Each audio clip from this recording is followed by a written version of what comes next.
Welcome to my Aquarius Risings for your February quick forecast of the month. I'm going to talk about 4, maybe 5 little things for you for the month. Talk about some important dates and timings. If you don't know your rising sign, by the way, you happen to be here, you can send me a message down below and I'll send you your chart for free. All right, my Aquarius Risings. It was so interesting month for you because it starts off with a huge bang, and it has to do with February 5th. February 5th, there's a full moon that happens in Leo, right? We're currently in Aquarius birthdays right now, but Aquarius rising, this is a big one for you. This full moon in Leo is going to happen in the area of your chart that deals with relationships and how you relate. So this is intimate partnerships, this is friends, family, all types of relationships. And the Leo new moon is going to express its brightness there. And Leo has to do with creative expression and showing one's core light and will. And it's here where it's like a huge shining moment here. Now, it sounds good, and at the same time, depending on the type of Aquarius rising that you are, your Saturn rules, sometimes it can be a little cold, a little too much Leo, right? A little too much something, but you want to use this. Now, this is an important thing I'm about to tell you, though, is the week leading up to this, while I'm making this video, there's interesting things happen even before that February 5th, a couple days, and there's a tension building in fixed sign. Tension building for Aquarius risings, Scorpio risings, Taurus risings, Leo risings. And it's here on this Leo full moon that deals with your relationship house that the planet Uranus that's in the sign of Taurus, okay, it's been there since 2018, is involved with this full moon. Why? Because it squares off with the full moon. It hits the full moon in Leo. So Uranus rules things that are unpredictable. It shakes things up. It's a lightning bolt that comes out of the blue. It's flash. You can't harness it. And its reason is to shake things up that are normal and they are not functioning anymore. So it's hitting this Leo new moon. So your relationship world, so on and so forth, there's some brightness and shininess of the Leo new moon and the expression and integration with your relationships, but there's unpredictability involved here, and there's things coming out of the blue the whole weekend, even before the new moon happens or the full moon happens on the 5th. It's already been happening. I already know it is. There could be a little connective story that happens in the place that deals with home and family and career. This has to do with the 4th house, and it's, in a sense, challenging the relationship part of your house where the Leo full moon is happening. This is an unforgettable moment of the year for you, Aquarius risings. It's something, there's something that's going to happen here that's going to have reverberations for the rest of the year for you. All right, not to be dramatic, but that's what Leo full moons are. They're dramatic.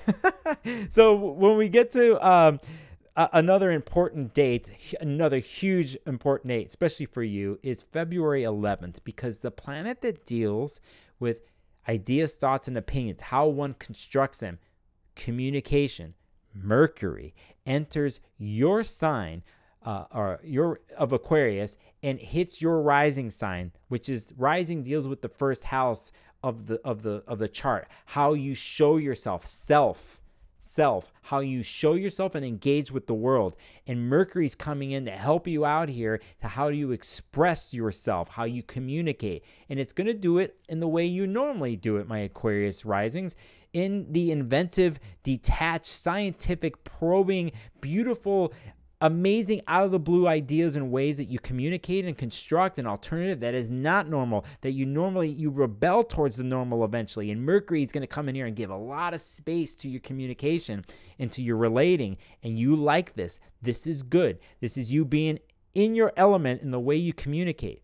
Now, as some of you may not know or do know, Saturn has been in your sign, in your 1st house, Aquarius rising, since 2020, and it's finally going to leave there actually on March 7th. Maybe some of you don't want it to leave because you probably saw the amount of work that it's done and amazing stuff that it's done reconstructing yourself. Your actual bones and your body were affected, probably your energy levels. So now it's ending, but Mercury comes in here to help out in the end with here to bring something new, which you love to talk about and do. Now, when we get to the 18th of February, the sun is going to leave the Aquarius birthdays and enter in the Pisces birthdays. It happens on the 18th. And then within 24 hours, not too long after that, we have our next lunation of the month, which is the new moon in Pisces that happens there on the 20th. Okay, so Basically, this new moon is happening in the area of your chart that deals with money and resources, second house, and how you play around with them, where it's what you do with them, so on and so forth. Now, initially, Pisces energy brings something compassionate, dreamy, it's sensitive water sign, it's imaginative. So there's one way things are flowing in your money house in ways of looking and making money or coming up with money or your connection to what resources are. At the same time, it has no boundaries, and it could be a little frivolous sometimes because of no boundaries of spend here, spend there, do that. So you have to kind of watch that there. Leading up in February, leading up to this new moon in Pisces in your resources and money house, Venus has been there too for weeks, and it's going to be there until that new moon happens and then leave. So you might have done some like spending here on the way up to this new moon of making things look good, or wanting to bring newer clothes or new items into your home, or so on and so forth, but you spent some money. Now, this is a new moon that happens there, so it's going to like kind of bring in a new way for you to deal with on a creative level of how you deal and manage your resources, okay? So finally, within 45 minutes to an hour, Venus leaves that area of your money house and then goes into the sign of Aries, which has to do with your third house of immediate surroundings and siblings, and how you integrate with siblings and your immediate surroundings. And what I mean by that is your immediate surroundings are kind of like how you interact with them, like just outside your house, around the neighborhood, around your block, and how your mind connects with those things. And in siblings rules the third house.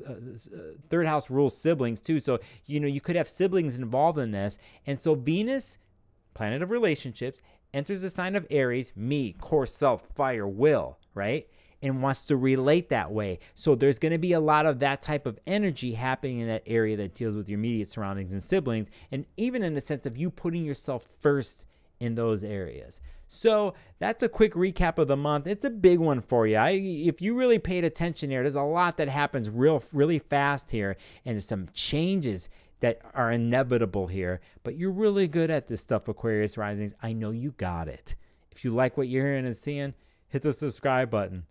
And until next time, I'll see you in the next video.